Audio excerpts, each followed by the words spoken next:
Pemirsa, harga cabai rawit mengalami kenaikan sejak beberapa hari terakhir yang kini sudah mencapai Rp50.000 per kilogram. Kenaikan harga cabai disinyalir akibat hujan yang mengguyur di beberapa daerah sejak beberapa hari terakhir.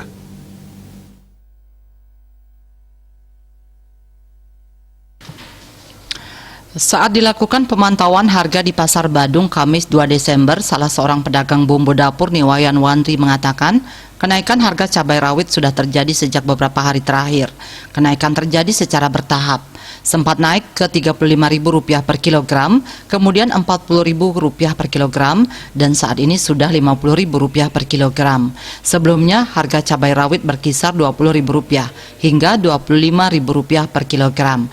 Harga tersebut bertahan cukup lama. Menurutnya, kenaikan harga cabai rawit memang sering terjadi saat musim hujan.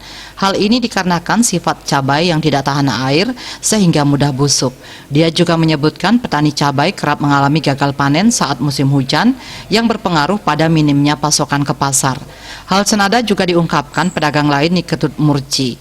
Dia mengatakan kenaikan harga cabai sudah terjadi sejak beberapa hari terakhir. Disinggung soal pasokan, dia mengatakan masih lancar, hanya saja harganya tinggi. Dia pun mengaku tidak berani menyetok cabai terlalu banyak, dikarenakan mudah busuk dan harga sering berubah. Biasanya stok hanya untuk kebutuhan satu hari saja.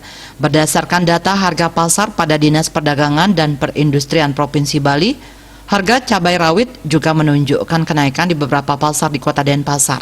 Dari data tersebut, tertera rata-rata harga cabai mencapai Rp45.000 hingga Rp47.000 per kilogram.